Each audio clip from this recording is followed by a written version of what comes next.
Interesting.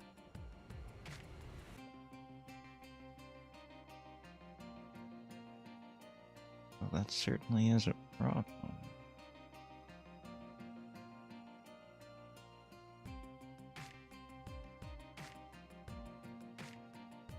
I'll have to look into that. Yeah. Yeah. It's been a while, so I'll have to look into that. Yeah.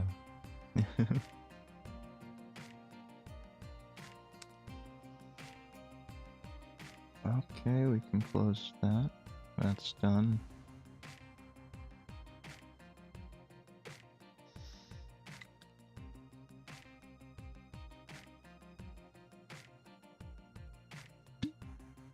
There we go. Those internet issues. I've been waiting for those.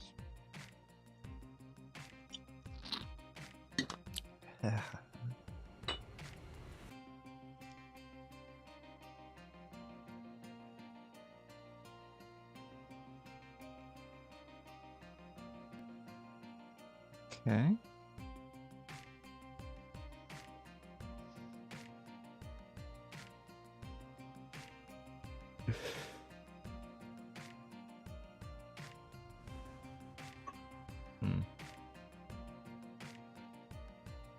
There we go. There we go.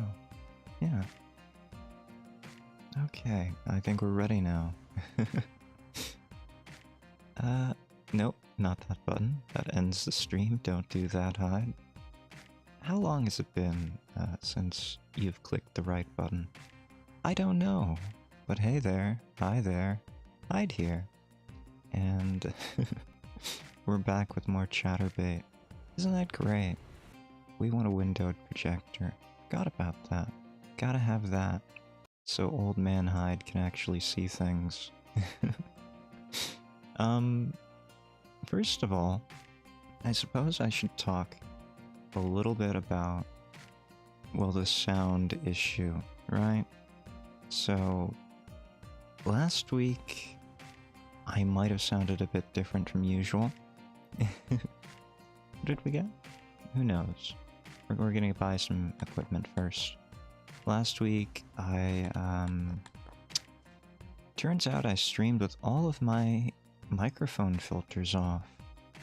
So you got Hyde raw and unfiltered.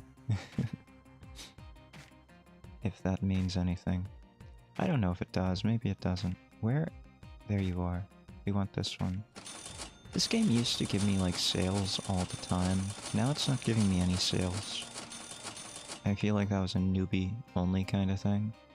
That's okay. Where are we gonna fish today? We could go for some eels. Yeah, let's go for some eels. So, I had all of my microphone filters off for something I was... This looks beautiful. Like, yeah, it's a little muddy pond, but it's very beautiful. Quite like this. The birds are loud in my ear. I wouldn't mind fishing here, though. Like, I bet there would be a lot of bass in here. Yeah. Yeah, I could fish here. So last week, I was streaming after doing a recording where, I guess a month before, in December, I was recording without my filters on for something or another. And that ended up going into the stream. So I apologize for that. The audio balance was probably way off. The game was probably louder than it should have been compared to my voice, which was probably quieter than it should have been. And you may also notice that this week, the resolution of the game is higher, as in the entire screen behind me is now made up of the game. That is also a consequence of something else I was recording. See, Hyde is very lazy, right? In order to do things properly for the project that he's been working on, he left the resolution as it was for the project. It needs to be that way, and I wanted to make sure that I had the perfect resolution. I didn't want to change anything for the Switch. I didn't want to change anything for the background. That way I could just edit things as they needed to be. And yeah, That's why last week's screen was so different from this week's. Isn't that great? A little peek behind the corner, as it were.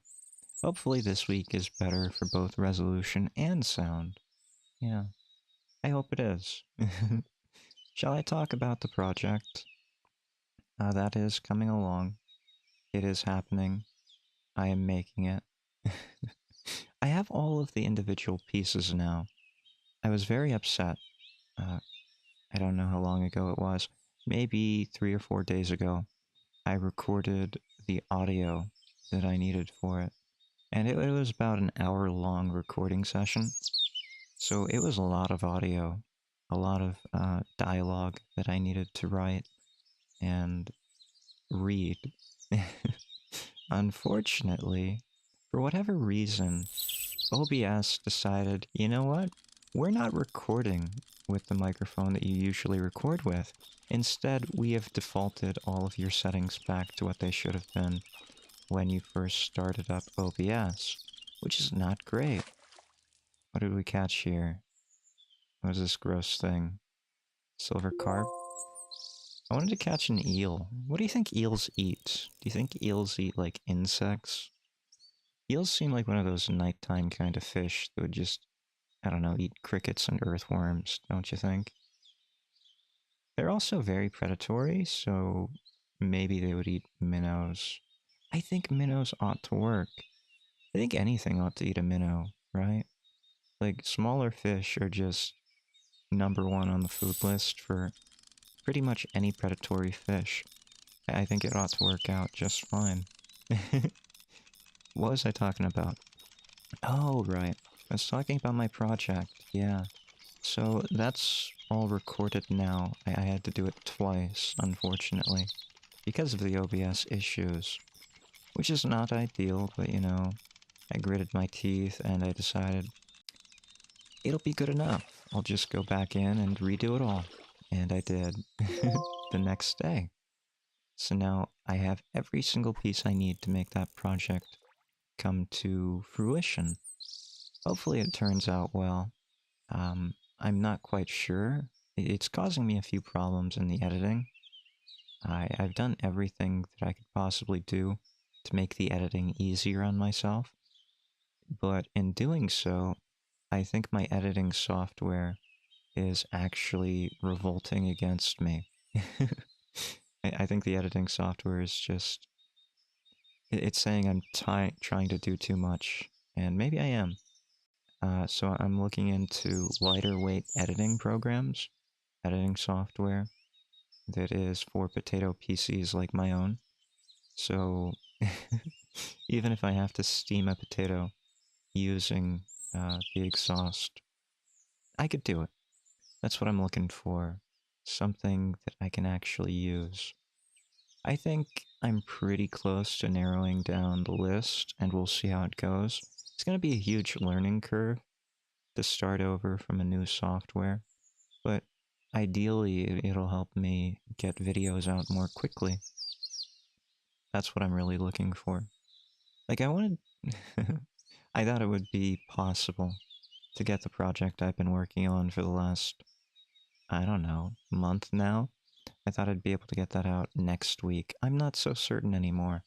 It's causing me so many problems in the editing of the video itself that maybe it won't be possible, which is kind of disappointing because I have all of the pieces and I know what I want to do with them.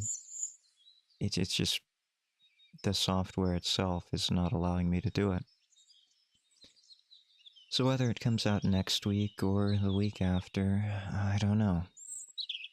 But it should be coming out. It's still going to be an hour long.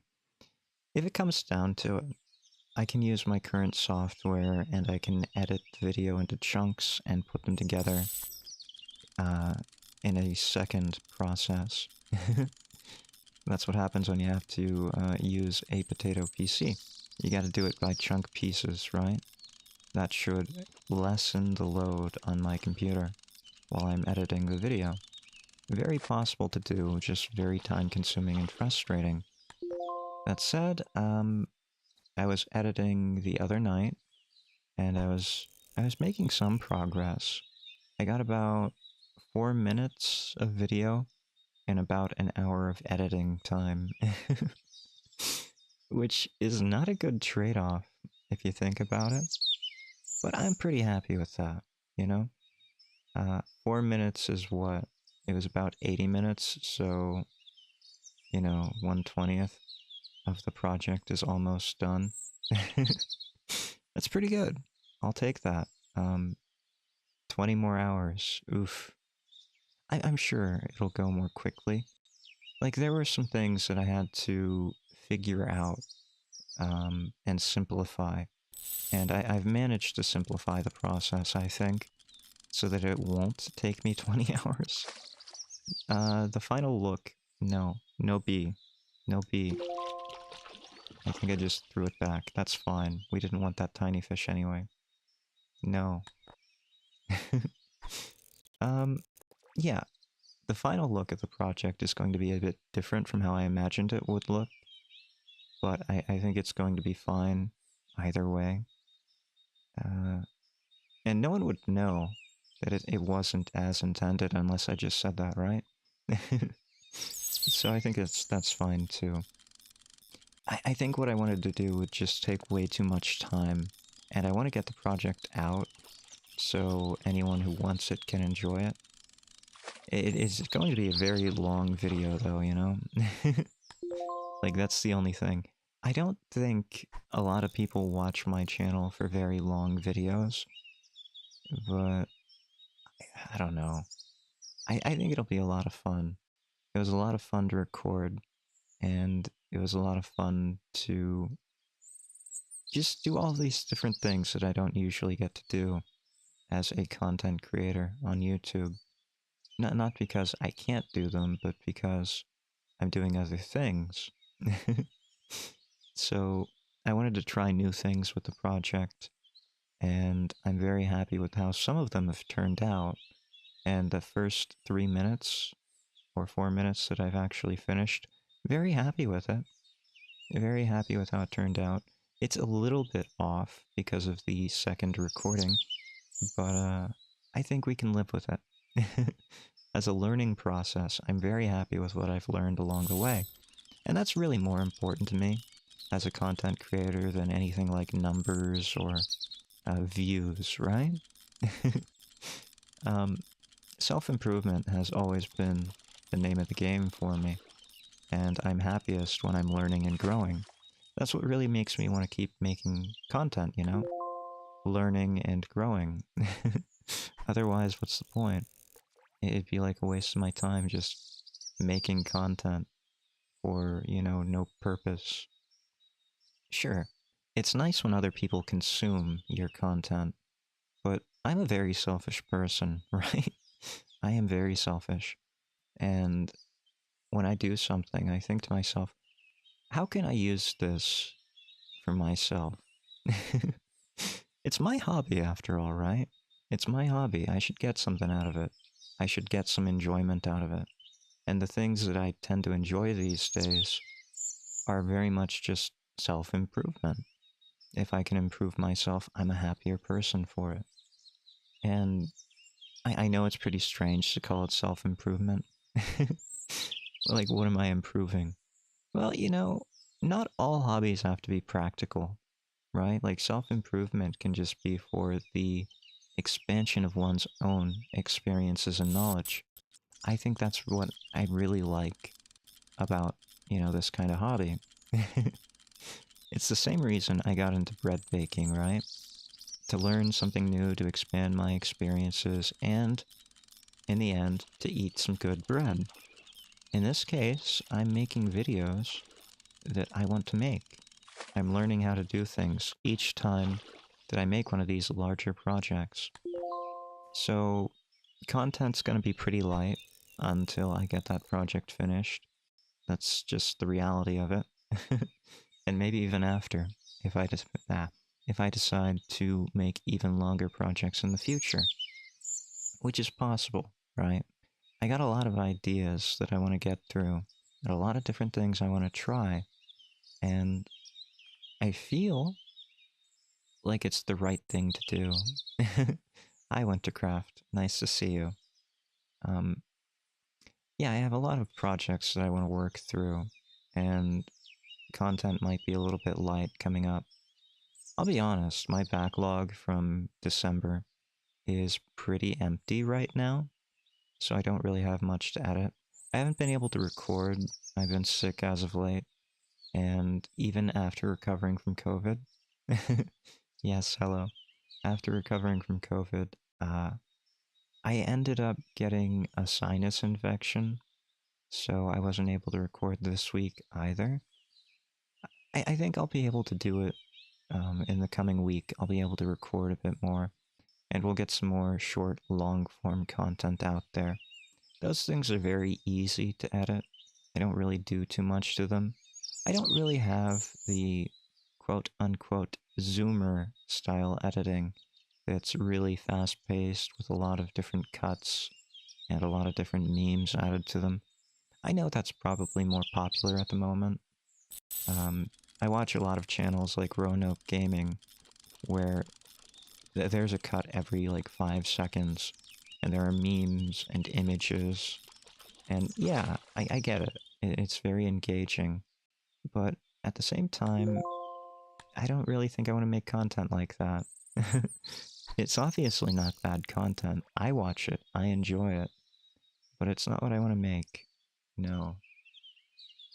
My content philosophy has always been to make something that, you know, is kind of like a look at my experience. I want to share my experience.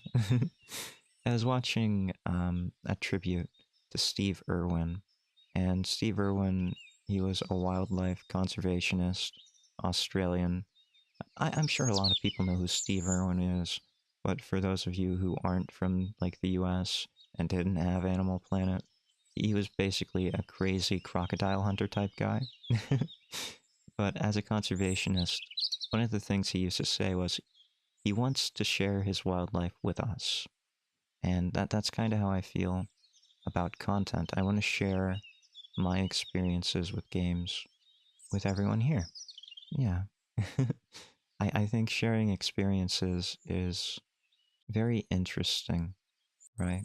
No one has the same experience as anyone else. So my experience is novel. It can only come from me. And I get to share that with you. I think that's fantastic. Yeah. I do have topics that I want to talk about today. Like, is that surprising? I usually write down topics to talk about. We haven't gotten into them yet, but I think we're going to get into our first one. So recently, I read a lot of news articles, right? These aren't like scientific articles, these are news media publications about a mummified saber-toothed tiger cub. It was it's been in the news a lot lately. Like, I've seen it on a bunch of different sites talking about this one mummified saber-toothed tiger cub. And it got me thinking. Got me thinking a lot more than it probably should have. But it was A, cool that we found a mummified, you know, smilodon cub. And B, concerning because we found a mummified smilodon cub. Um, and then I looked further into it. So it was 2024 when this was all being reported, because that's when the scientific article was published. But this cub was discovered all the way back in 2020. So it took us 4 years, the general public, to learn about the existence of this mummified cub, which I think is very strange, isn't it? Like, it is a saber-toothed tiger cub. It still has fur. It still has mummified flesh. It's a partial cub, but the skull is intact. You can even see the coloration of the fur. It's fantastic. If you haven't seen it, I highly recommend reading up on it. It was found in Yakutia, which is Russia or Siberia, whatever you want to call it. I remember Yakutia being a big topic in certain circles because it's such a remote wilderness, right?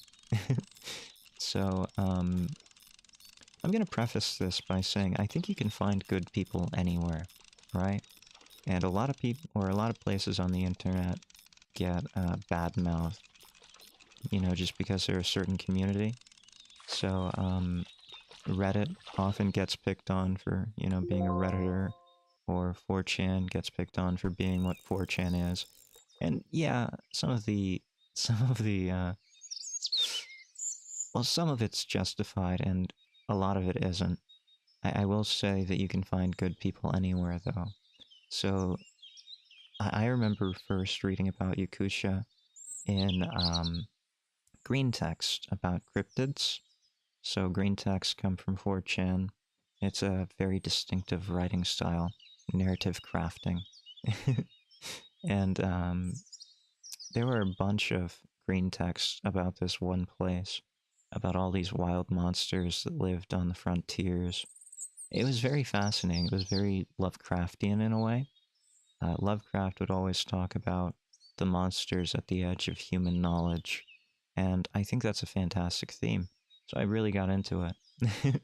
Instead of finding monsters, researchers just found things like smilodon cubs frozen in the permafrost, or I guess thawing in the permafrost, which is a problem, right?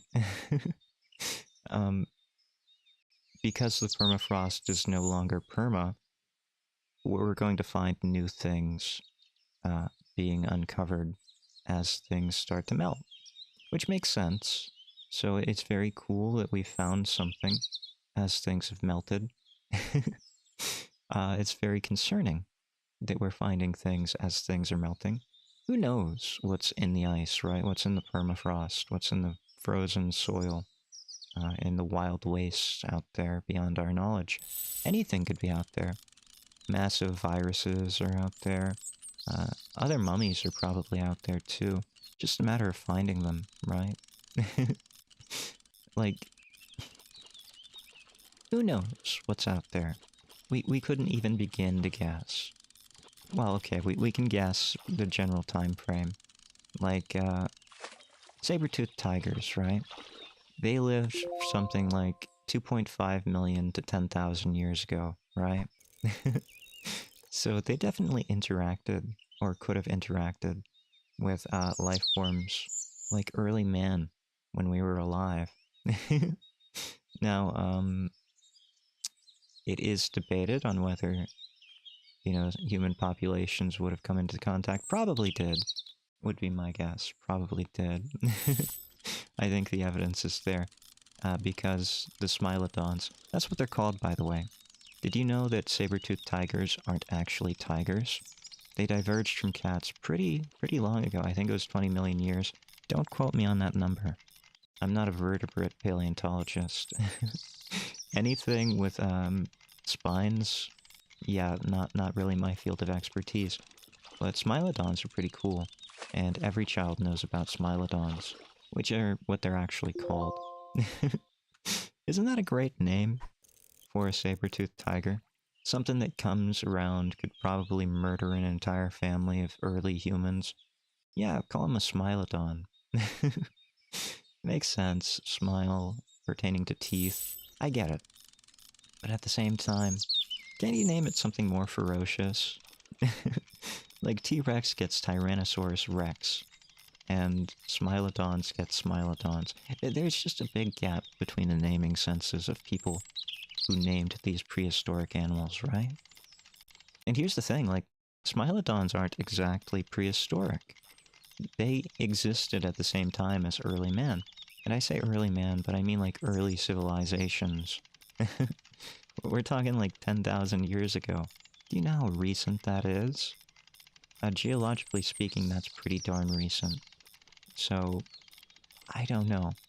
It's like calling a bear, right? A lot of cultures thought that bears were evil spirits, and saying that their name, or saying their name out loud, would summon the evil spirit to their village. So instead they started calling them Bruins and other things like that to refer to them and that pretty much just means brown. So they were describing them as the color, which is fantastic too. It's very strange how now bear and Bruin and that kind of thing is just common sense. We've lost the original names because no one wanted to speak them.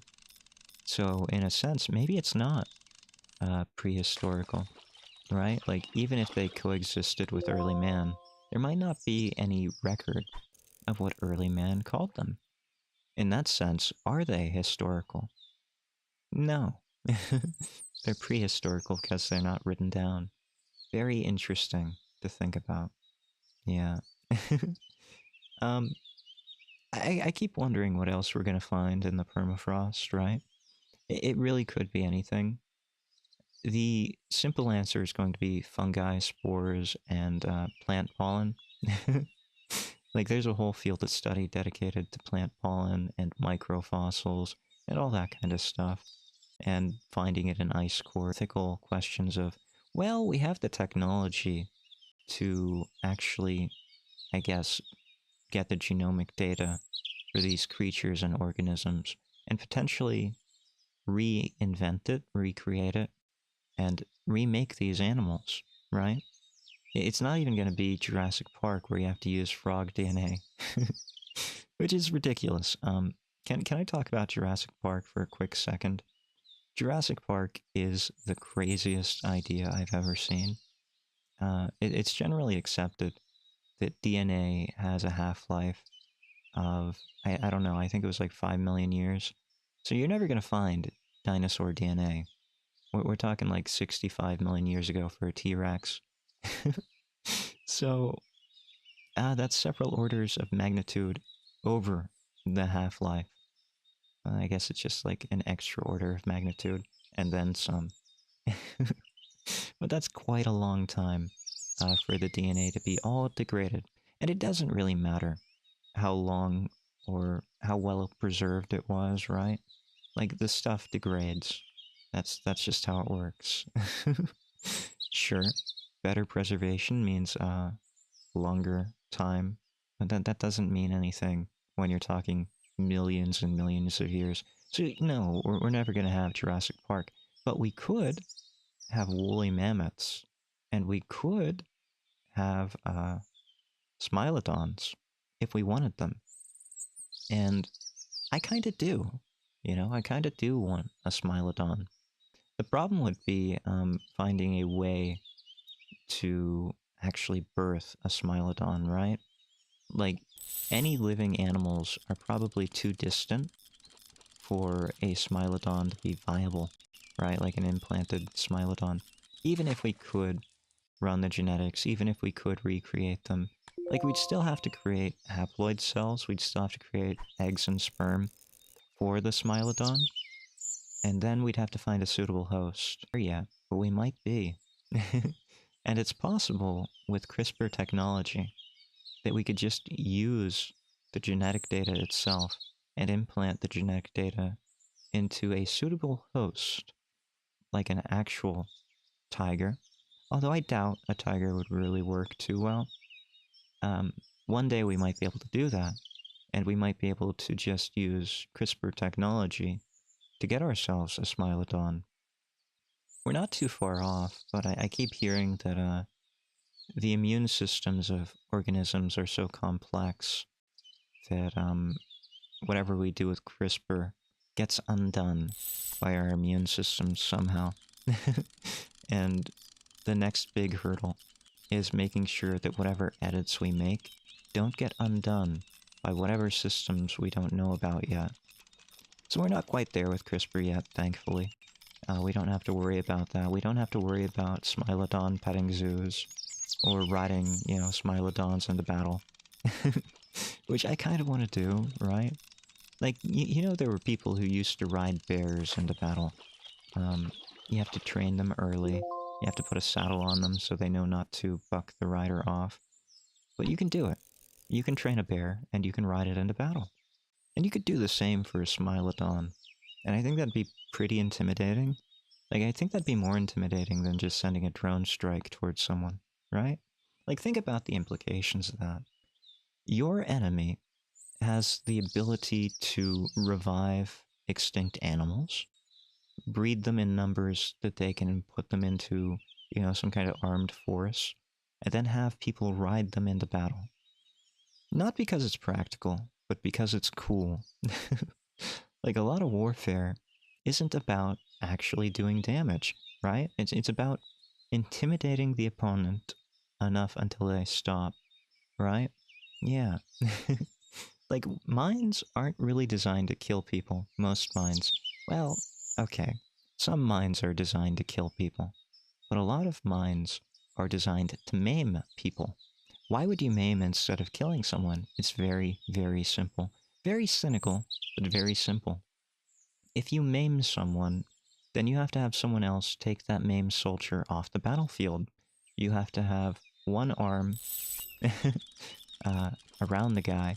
So any kind of, you know, enemy attack back would be limited because you're taking these capable soldiers off of your enemy's battlefield.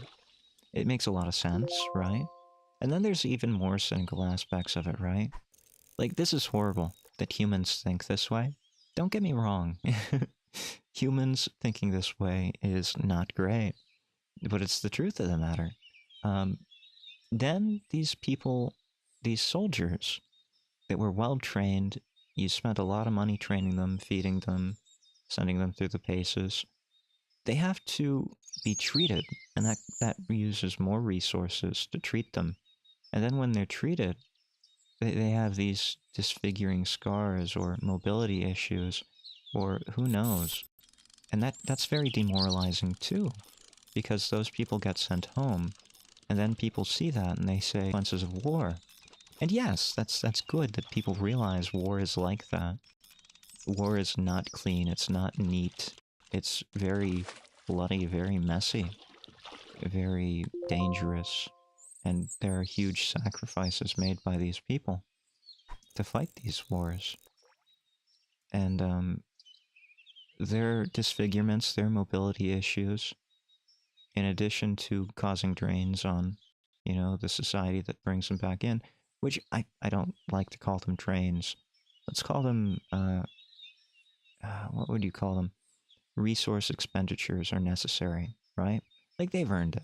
They've earned the resources. They're not draining it. They've earned it. But yeah, there's that aspect of it, and then there's also the demoralizing aspect. Because public support is everything for a war, right? Like, I remember a lot in my youth, there were a lot of unnecessary wars, or wars that people thought, are they necessary? What are we doing in certain places in the world? Why are we there? And yeah, public support, that really is a big thing. If the public doesn't support a war enough, then there are going to be problems supplying soldiers unless you create a draft or whatever else. You kind of have to have public support. So the invention of modern landmines, just absolutely horrible, but effective if cynical, right? What was that? Oh, that's my minnow. I thought there was a fish over there on the shore. Okay, I don't know how I got into that talk, but we're gonna go back to the permafrost issue. I think it's fascinating that there can be so many things we don't know about in the permafrost, right? There are going to be a lot of things we can expect, things like pollen, spores, and, you know, small plant debris. But then we're going to find smilodons and other kind of potentially large plant-eating, you know, things, the things that would be feeding the smilodons. Hopefully not all humans. So there could be a lot of different things in there. And I don't know. I find it fascinating, right? Like, I think humans have this innate drive to discover things, to find new things, to see new things. And that's how I feel about the Smilodon cub, right? That there is a great joy to the species when something like that is discovered. These are things we have only known about from, like, skeletons and maybe cave paintings if we're lucky. And then we see it in the flesh. The mummified flesh, sure, but we see it in the flesh. And we're the first humans, probably, to ever see that smilodon cub. Ever. That's amazing. It's like standing on a ship and looking at a brand new continent from the ship. Setting your eyes on it first, the first human to discover that continent. Like, we don't have discoveries like new continents now. They've all been discovered, as far as I know. Every island has been mapped, whether it be by human eyes or by technology and satellite. We've seen it all. Nothing new on land. However, that doesn't mean there's nothing left to discover. And that human drive to discover new things is very much still alive. Like, we've evolved as a species with this drive to discover new things. I don't know why. Evolutionarily speaking, why would we have this drive to discover new things? Perhaps it's a self-preservation mechanism, right? Curiosity can be a good thing. If you see rustling bushes around your fire at night, it might pay you, or it might pay off, if you examine those bushes, make sure there isn't, like, a smilodon in them. That makes sense to me. But that isn't quite discovery, is it? That's more curiosity. So, how do you get from that step of curiosity to this advanced discovery kind of thing? I don't know. I don't really know. I'm not an evolutionary biologist. I never studied human evolution. Well, not in great detail. But I think there is a great dopamine release when you're the first person to see something, like a smilodon cub. I know I feel it all the time when I go fossil collecting. Like, okay, I'll tell you a story. When I was in undergrad and I was getting my degree, I went out to the field all the time. I went to collect fossils, and I was really looking for one specific kind of fossil, right? I wanted to collect a trilobite fossil. And it didn't matter to me what kind of trilobite it was. I just wanted a trilobite fossil. Because they were rare. They were cool. They have a lot of complexity for the time period, you know? So I wanted one. And I would go out day after day, digging through these rocks. I would end up covered in clay, and soil would stain my pants. I still have pants stained red from the red clay. And I would go under the baking sun, or in the freezing cold, and dig into the rocks. And one day, I cracked a rock open, and it took me a moment at the shapes in the rock, and I didn't know what I was looking at. At first, I thought it was one thing, and then I thought it was another, and then I saw other shapes attached to those complex forms, and I realized I was looking at an eye. It wasn't a bryozoan, it wasn't a coral, it was an eye. And I thought to myself, wait a second, that's an eye. And then I turned the rock around, and I found another eye. Bilaterally symmetrical. I found two eyes attached to a head, and I realized, this is a trilobite cephalon, this is the head of a trilobite. And then I had a profound thought. I'm the first human to ever see this trilobite in my hand. I could be the only human to ever see this trilobite in my hand. How do I know that? Because it's been trapped in rock for potentially 420 million years, depending. Yeah. So, it's a very profound thought. To realize that you're the first human to ever see something, and that you might be the only human to ever see something. Like, I realize now, I'm the only human to ever see that trilobite where it was, in the rock. Do you know how much scientific data I destroyed by collecting that one fossil? Like, that trilobite only existed in that one chunk of rock all that time up until I discovered it. And then it was removed. So any of the relevant scientific data is just absolutely gone. And humanity will never get that back. Which is one of the best parts about collecting fossils, right? The fact that I can destroy all of the future humans' knowledge about fossils. Especially the ones I find and discover. Isn't that hilarious? Isn't that a hilarious thing? That fossil collectors... We have this weird reverence for fossils, and yet a lot of us don't actually care about preserving any of the scientific knowledge that we could with it. We go out, we bash a rock open, we collect a fossil. We then put it in a display case or something, and we say, look at that. It's pretty, isn't it? But we don't actually get any knowledge from it. We don't share anything with the world from it. We're kind of selfish people, right? A lot of us are very selfish people. And I realize that I'm very selfish every single time that I take a fossil from the ground. I realize my own selfishness, and I think to myself, this is probably horrible, but I can't stop myself. That's how powerful the dopamine of discovery is to me. It is so powerful, I don't care about the future of the species. I don't care about furthering the knowledge of my species. I just want to collect it. I want to see it, and I want to see more of them. I want to have more, more, more, more. And nothing's gonna stop me, right?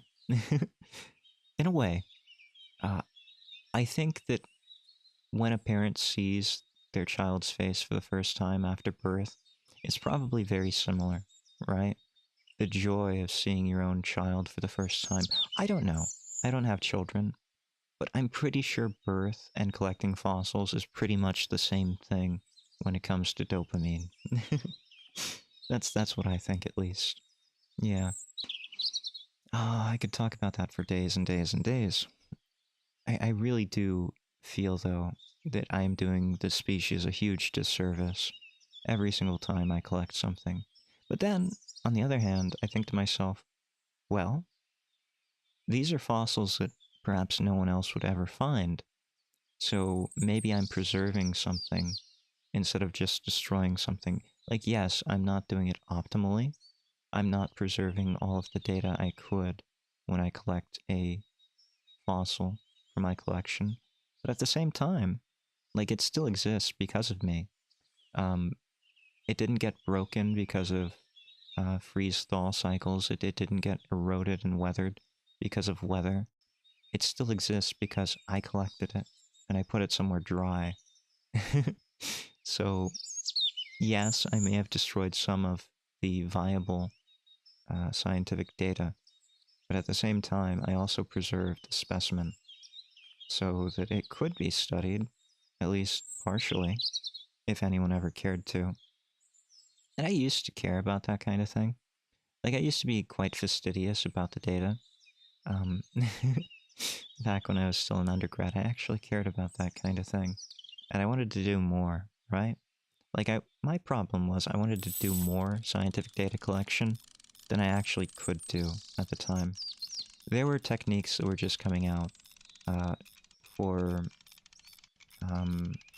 stratigraphic paleobiology, and there were bed-by-bed studies that were just coming out, and they weren't really in practice except for by a few people.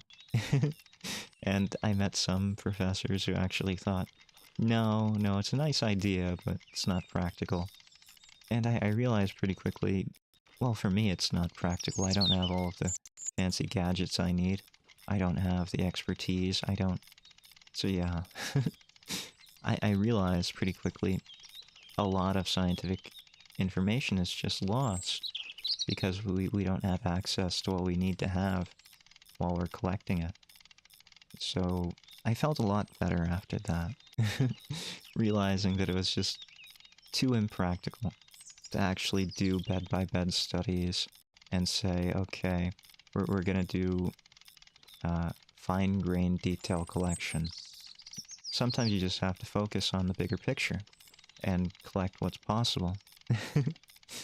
So science is never perfect, but, you know, hopefully we get better and better each time. And the amount of data that we lose Each time we collect new data, it becomes smaller and smaller. That's the ideal. But eventually, we're going to run out, right? There is a finite amount of scientific data to be collected about any one thing, especially historical things like trilobites, right? Like, they existed for hundreds of millions of years, if you believe that. I don't care what you believe, but scientifically speaking, they existed for a very long time. Geologically speaking, they existed from several time periods. So whatever you believe about that, believe what you will. I don't care. I really don't. Um, it doesn't make a difference to me whether you want to do absolute time scales or you want to do relative time scales, or if you want to just say that's what the science looks like. I don't care. That's what the science looks like. That's fine by me. Yeah, I just don't know. I wish I could have done those kind of studies, but I couldn't. And now that data is forever lost, right? It will never be had again. It can't exist again. It only existed in one place for a very specific amount of time, and now it's gone. And eventually, if we keep collecting, if we keep taking, then it won't exist anymore either. Like, none of it will exist anywhere. And we'll never have any more, because they're all from the past. It's just fantastic to think about. Like, it would take a very, very dedicated effort to actually exhaust all of the rocks of a certain age. Whether you go relative or absolute, it doesn't matter to me. It would take a very concerted effort. We're talking like astronomical amounts of mining. So I don't think we're gonna get there in our lifetimes. I don't think it's gonna be a major problem. And with the shifting of the Earth, with tectonic activity, there's always going to be more uplift, so, you know, even if we exhaust what's on the surface, we could go deeper. Or we could wait for the Earth to bring what's deeper up to us. It doesn't make much of a difference to me either. But there is a finite amount. There's only so much rock that was laid down, say, in the Cambrian, or in the Permian, or the Devonian, or the Silurian. There's only so much, it's finite. That's the point, it's finite. And anytime you destroy anything of that finite number, it decreases. And the absolute amount that you could ever get is just smaller and smaller. So the amount of data that you could collect is smaller and smaller. And one of the interesting things about geology and fossil collecting in general is it's not all the same, right? How much about geology do you want to hear about? Like, I could talk to you about the theory of uniformitarianism and tell you how rock gets deposited, or I guess I should say sediment gets deposited. Uniformitarianism posits that Earth processes occurred in the past, much the same way that they occur nowadays. So sediments would be found in the same places. They would be deposited in the same places that we find today. Sediments travel through waterways, right? That's where deposition occurs. The faster the water is, the larger the grain size that can be carried by the water. And as the water slows, larger grains start to fall out until it slows almost completely in the deep oceans. And you get this fine layer of clay and silica mud and whatever else, right? From things like diatoms and all those weird, tiny little microorganisms. The major point here is every rock represents an environment, right? So I want you to think about all of the beaches you've ever been to in your life, all of the rivers you've been to in your life. They're not the same, are they? They're all slightly different. And the same is true for the rocks that get deposited, or the sediment that gets deposited and turns into rocks eventually through lithofaction and other processes. So they're also geographically dispersed, right? Like, there aren't two rivers just in the same place. And that leads to other variations as well. So geographic distribution. If you think about different beaches you've been to, if you've been to a beach on, say, the East Coast, you'll find different plants than you'll find on a beach in the West Coast. That's pretty natural, right? To think about. Like maybe you've never been there, but you've seen a movie about one of the places. They have very different plants and animals. So even if you have the same age of rocks, you'll have different environments of rocks, right? Because the rocks are just preserved environments. That's why the same age of rocks could have different organisms or different species of the same organism, because there are geographically uh, disparate or geographically isolated populations of these organisms that it will or did eventually speciate through different processes. They became no longer breedable populations. It's fascinating to think about. Um, Point is, though, sometimes environments, even if you get the same age rock, they're going to have different data. So, let's say Silurian rock on the east coast of the USA is going to be different from Silurian rock in, say, Morocco, right? Morocco would have been similar, right? Same kind of basin formation, spreading of the Atlantic, that kind of thing. So they would have been forming at the same time, but the populations would have been getting further and further apart from one another. And you can see that in Moroccan trilobites and, say, the trilobites of the east coast of America. Yeah, you can see species population differences. I don't want to get too far into the specifics of it, but I will assure you that there are vastly different species on either side of the Atlantic, the same kind of rock, with the same age of rock. So yeah, it's one of those things, right? Where the amount of information just becomes narrower and narrower. So the more something gets destroyed in one place, the less overall you'll get, but also the less fine-grained detail you could ever get. I know in North America, in New York, for example, there is something called, I think it's Beecher's trilobite bed. And Beecher's trilobite bed has some of the most fantastically preserved soft tissue of trilobites. I think it's Triarthus trilobites in the world.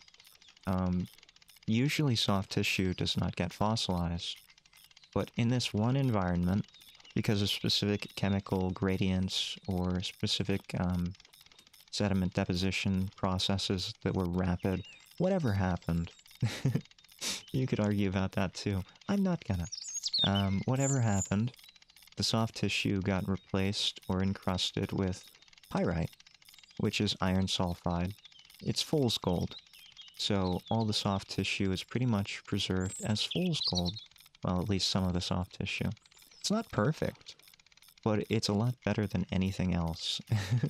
Because usually it doesn't get preserved as anything other than an imprint if you're lucky. So to have these soft tissue preservations is very rare. You need very specific conditions.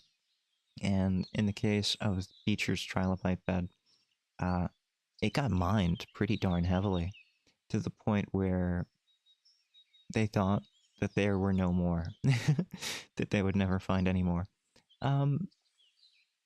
because of the limited geographic distribution of the bed. However, in recent years, I've heard rumblings of possible other bed locations that have not been mined. However, these are not generally available to the public nowadays. So, yeah, humans are greedy, and the joy of discovery is very powerful. I understand it completely. I can't fault them. I can't fault us. I feel it too. I want soft trilobite like preservation. I want those fossils. I want them. I want to display them. And yeah, you can buy some some samples that are floating around, but for the most part, I'm pretty sure universities hold all of the viable land for any other beds, or they control it, and they pretty much control all of the specimens that aren't on the market already. So it's very rare to see anything new, which is a shame, but it's also like, yeah, we should probably preserve some of that for future generations when technologies can actually allow us to get a better idea of what exactly happened there and how, and preserve some of that information. I think that's probably a good idea. That said, if I ever find something like that, I am absolutely taking as much as I can. Yeah. I know I'm greedy, but really, if you've never felt it, I'm sure you people have felt it somewhere in your life. The joy of seeing something unknown, the joy of being the first person to see something, or the joy of being the only person to see something. It could be as simple as a sunset. You might have been the only person to see a sunset from a mountain peak one day, or the only person to see a cloud formation from a certain angle and see how it looked like a dog. There is a genuine joy, a genuine release of dopamine that's incomparable to anything I've ever experienced. And I'm sure we've all felt it at one point in our life. And if you never lose your childlike wonder, I guarantee you'll feel a lot more throughout your years. Yeah. So what else did I want to talk about today? It wasn't all about discovery and smilodon cubs, although that's great stuff. Oh, right. So the Switch 2 got announced. Yeah. Nintendo finally said, new Switch. New Switch, who dis? Yeah, they're finally releasing a new console, which I don't know how to feel about it. Like, you want my first opinion on it? My first thought when I saw it? Excuse the language that I don't usually use, but my first thought was exactly this. Fuck me, they went and made it heavier, didn't they? And they did. They made it bigger. I don't like the Switch being bigger. Um, I use the Switch a lot in handheld mode because I come from the era of Game Boys, like the original Game Boys, and Game Boy Colors and Game Boy Pockets and Game Boy Advance. I had them all. And I had a DS. So I'd like the Switch being portable as it is, but even with the current Switch, I find it too heavy, too big, too bulky to enjoyably play it in handheld version or handheld mode all the time. I can't do it. It's not that it's too heavy, it's that it's so big, it's very bulky and, just, ugh. I can't hold it very well. I got these tiny hands. I can't do anything with it. So, I don't know. My first thought, it's heavier, it's bigger, it's bulkier, it's unwieldy. I don't know how that's gonna feel if I ever do get one. So I'm not happy about that. It reminds me a lot of the Wii U, with the Wii U screen thingy that you had to have. I didn't get the Wii U. I'm telling you right now, I didn't get the Wii U. And that's part of the reason why I didn't want to have to deal with that. So aside from that, I was looking at the magnetic thing, like the magnetic instead of the slide-in Joy-Con connection thing, and I don't know without seeing it, but it looked like it had two different ports to slide the Joy-Cons, or whatever you call the new Joy-Cons, into, and I thought to myself, that looks like a point of weakness. That looks like a very bad point of weakness. The first time you drop your Switch, those are gonna bend, they're gonna break, they're gonna shear. Something's gonna snap. So don't drop the thing, or else those are gonna break and you're gonna have to buy an entirely new Switch too. So I don't know how to feel about that. I think the current slide-in method is probably better. I'd have to look at it. I'd have to have the thing in my hands to make sure. Like, I trust Nintendo's engineers enough. I trust them, I do. But then I remember, like, the DS and how its hinge was always, like, a failure point. And they knew it was a failure point, which is why they replaced it in the later designs of the Nintendo DS. But if you don't know, the original Nintendo DS had a hinge that would just I don't know. Like, the forces on it would just cause the plastic to snap, and the hinge would break all the time, the original DS's. I have one with a broken hinge because of exactly that. I bought the Nintendo DS on the first day of release, so I have one of the original DS's. And aside from that one hinge snapping, nothing went wrong with it. So I trust them, but at the same time, I don't trust them because of that kind of issue. They've always.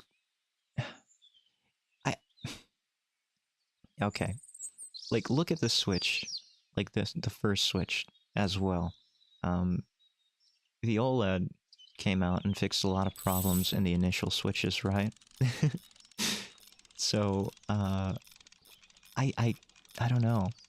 I don't think I'd buy the first generation Switch too. I think it seems like a prototype, right? And I don't want to buy a prototype. I want to buy a finished product. So I don't think I'm gonna buy the Switch 2. I'm currently underwhelmed by it. You know, I'm very underwhelmed, and it it really does feel like another Wii U situation where I think I'll skip it. I think I'll skip it for now. Um, I don't care what the specs are, although okay, I care a little what the specs are, right? Like, I want to know. The fact that they didn't share the specs and they just showed the design of the thing, the aesthetics, the marketing and branding of it. I feel like that's okay for a teaser and I won't fault them for it. But that's not what I cared about for a second Switch or a Switch 2. I really wanted to know the capabilities of the thing, right? um, I don't really care about graphics, as you can see. I am playing this game because I enjoy it. It's very fun. I don't care about the graphics. I don't care that the trees look... Well, don't look at the trees too closely. But at the same time, I had performance issues with games that I thought the Switch should have been able to handle, and they couldn't. So I was very unhappy with that. Like, Enter the Gungeon probably has a bad port. I've had so many slowdowns and stutters with my Switch while playing Enter the Gungeon that it was noticeable for me, and I don't usually notice those kind of things. And that's such a simple game, right? Like, it's pixels, it's two-dimensional, it's top-down. Like, yeah, there are a lot of bullets on screen, but a Switch ought to be able to handle that. And then I've played games like, I don't know.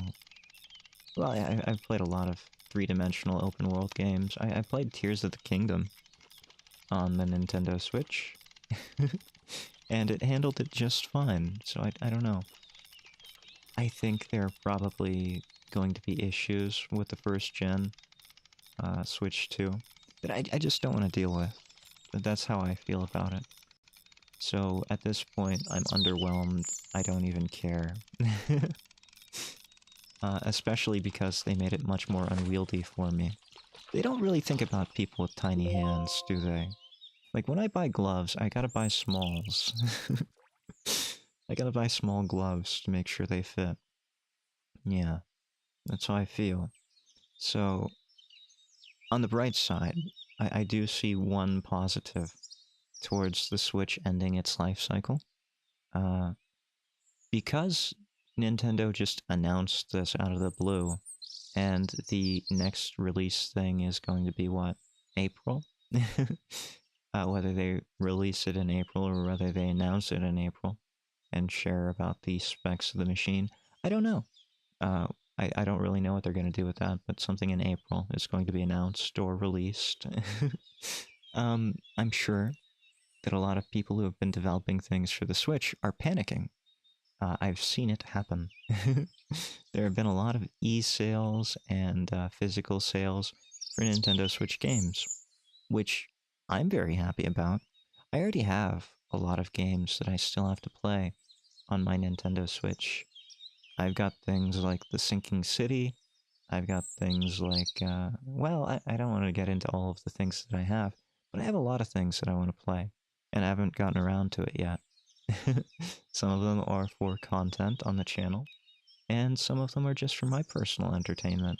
I haven't decided on what is what yet, but do know that I have more games that I want to play, and I keep adding to the list every time I see it. Every time I see something interesting in the eShop, I'll think to myself, okay, maybe I'll buy that. And as of late, I've seen a lot of things go on sale that I didn't expect to go on sale.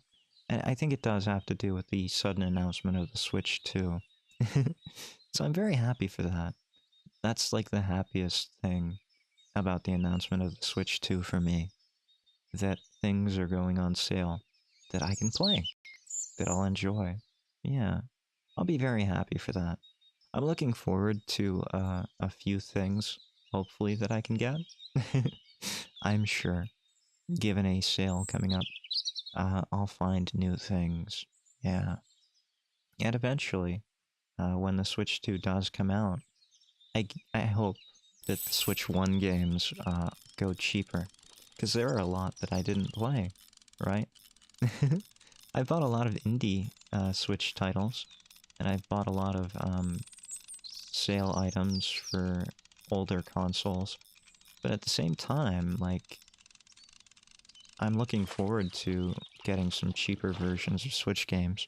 Like, Switch games, when they first come out, are very expensive. Like, Tears of the Kingdom was what? $70, maybe $80? I don't remember. It was something ridiculous. I paid it. Don't get me wrong. I bought it when it first came out, and I enjoyed it. It was a very good purchase. But if I can get these Switch games that I didn't play for cheaper, maybe I'll go back and play them, right? Like, I feel like I missed out on a lot of them, right? I never played Breath of the Wild. It didn't appeal to me, and it still doesn't. So I don't know. I don't know if I'll ever play Breath of the Wild. But if it goes on sale for the right price, maybe I'll go back and play it. And I'll see what it was about. And maybe I'll figure to myself, okay, I was wrong about this game. I don't think I will. I don't think I'm wrong about that game. I like Zelda games, right? I really like Zelda games. But my favorite part about Zelda games are the dungeons. And I like solving the puzzles of the dungeons. And I like collecting everything. When it came to Breath of the Wild, there weren't enough dungeons for me. There were a lot of shrines, which were like mini dungeons, sure. But there were no big dungeons that I could solve using puzzles. And I still feel like Tears of the Kingdom didn't quite have what I wanted. For me, the last good Zelda game, the last great Zelda game, was Skyward Sword. I know a lot of people hated Skyward Sword when it came out, and I get it. A lot of the overworld is very empty. There's just not much there. It's very big, but there's not much there. I get it. That's true. And then you have the Sky Islands, which aren't fun sometimes. But I think Skyward Sword had some of the best dungeons in my memory of Zelda games. And I'm pretty biased, right?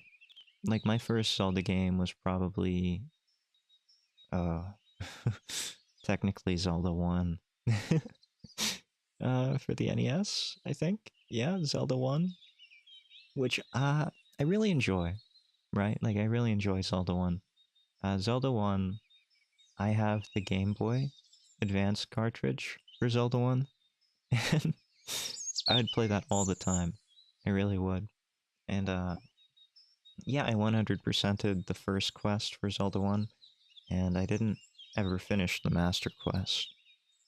It's a tough game, the Master Quest version of it, yeah. After that, I skipped Zelda 2, as most people do. Zelda 2, oh, it's too tough for me. I'm not much of a hardcore gamer, right? Like, I'm not a gamer. I'm not very good at games. I can't play them well. Anything that requires skill, I cannot do. So, yeah. Zelda 2, I know a lot of people love it. I know it's a cult favorite for some people. and other people just absolutely hate it. I'm not in either camp, I'm just not good at the game. The next game that I probably played was A Link to the Past, which is a fantastic game. I really love A Link to the Past. I've never beaten it. I would like to one day beat the game. But it was also a little bit too hard for me as a kid. Like, I was very young when Link to the Past was available. um, the first Zelda that I ever beat on my own was probably Ocarina of Time, as was with a lot of people, I'm sure. Ocarina of Time is just a Zelda classic. You really can't beat it. It's a fantastic game, and I know some of the level design is outdated, and some of the controls are kind of eh. And it shows its age in some areas. Even the remastered edition for the 3DS, it shows its age, but it's still a fantastic game. And then I beat Majora's Mask, which happens to be my favorite Zelda of all time. Not because of the mechanics. The mechanics make me want to tear my hair out, you know? Like, I hate timed mechanics. I hate having times. I hate having to go through 3 days over and over as the day slowly approaches, and then, like, the countdown starts and the moon starts crashing into Termina. I hate that. It makes me stressed every single time. But I love the game. And I've 100%ed that game twice now. It's a fantastic game. I really enjoy it. I love the story. I love the darker themes. I love the masks. Like, a lot of people don't talk about it, but the masks themselves are just very cool. I like that mechanic. I like that you can collect all these different things. You don't have to have them all, but if you do, it makes everything else easier or possible, right? Like, having all the masks is just fantastic. Some of them are completely unnecessary unless you want Fierce Deity Mask, right? But having them all, it's just a joy to collect them and to see all the stories attached to them. It's a very deep game. I like that. Yeah, I like that a lot. Twilight Princess. Let's talk about Twilight Princess. I don't... As far as art direction goes, I guess Twilight Princess is very special. Like, I know I skipped Wind Waker. I'll talk about that in a second. Twilight Princess is very special because it was one of the more realistic Zeldas, right? When Twilight Princess came out, everyone praised the darker and grittier and more realistic design of the textures, of the polygons, of whatever else. And it is a very pretty Zelda game. It is very nice stylistically. And I think some of the weapons are very interesting. Some of the items you collect, like the ball or the mace item, very fun to play with. Yeah, the ball and chain. Some of the environments are very pretty, even though they're very empty. I don't like the wolf thing. Like, the wolf thing just... I don't like the wolf thing. You know, the wolf thing. Not for me. Let's go back to Wind Waker. I have never completed Wind... And I'll tell you why. Wind Waker just... When it came out, it was this huge ocean, and it took forever to get from one island to another island. The remastered versions, the newer versions, the quick sail cloth fixed a lot of that. So, I don't know. Maybe it's better. Maybe it's better. I don't know. But I've never actually finished Wind Waker either. Which is a shame. I know a lot of people love Wind Waker. I love the music of Wind Waker. And I've seen it played, right?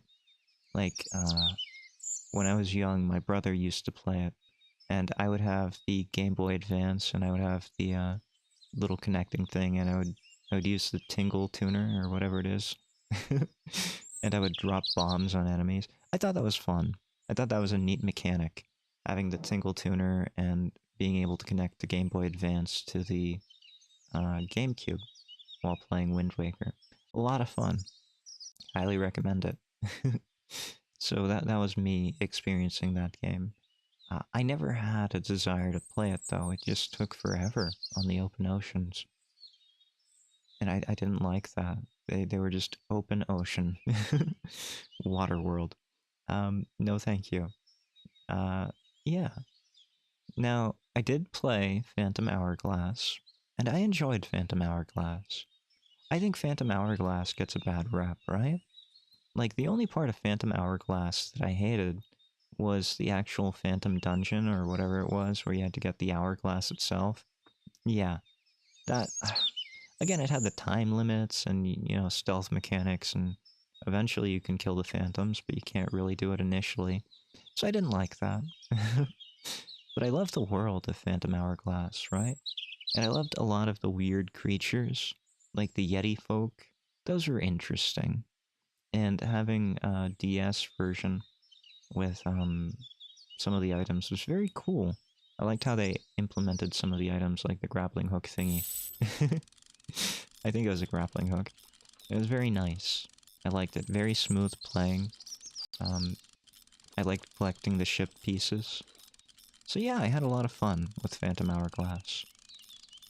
So maybe I would enjoy Wind Waker now that some of the issues that I had with it have been addressed. I don't know. Of course, Minish Cap was great. Oracle games were... Can I talk about the Oracle games for just a second? Like, this is probably going to be the last thing I talk about. I like the Oracle games. I do. I really enjoy them.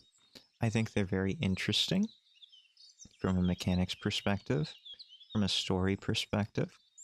I think the Oracle games are fantastic games. I think they're great Zelda games. They have great puzzles. They have fetch quests, which I'm not a big fan of, but that's a staple. You gotta have at least one fetch quest chain in Zelda games. And Oracle games do that. The thing that always gets me on Oracle games is the Goron dance minigame. I can never beat it. I don't have rhythm. I don't have rhythm. So I can never beat the Goron minigames. I always end up in the Goron city and I get stuck there. Every single time I play it, I get stuck there. And there's nothing I can do. I can't get past them. I can't cheat my way over. I'm stuck there, and I can never beat it. So I do think the design of that Goron minigame with the dancing, just absolutely horrendous. Hate it. Hate it. Like, yeah, in Skyward Sword, there are the rhythm mini games with the big pumpkin landing thing, where you break the chandelier and you have to I guess play along to the clapping of the crowd. I can beat that. I can't beat the mini or the Goron mini game in Oracle. Can't do it. And I never will. So I'll never see the ending of those games, which is a shame because, I really do enjoy them. Um, I played Minish Cap a lot. I really enjoyed Minish Cap. I don't know, like every Zelda game that I play is really fun and really unique. There are some out there that I don't play though, because I can't, like Zelda 2. I just can't beat it. And the Oracle games, like, no matter how often I go back and play them, I can never get past the same point. It's very frustrating. So, yeah, that's how I feel about the Zelda games. I think a lot of them are great. I think they're all great, right? Like, even the ones I have fault with, I think even the CDI games are pretty interesting. Like, I know a lot of people hate the CDI games, and they're not great games in the sense that they're, enjoyable to play. No, they're really not. A lot of them, or, you know, a lot of the time you feel frustrated. I've played them, maybe, well, like, maybe I shouldn't talk about that. Yeah, well, you know, let's say they don't feel great how I've experienced them one way or another. Um, yeah.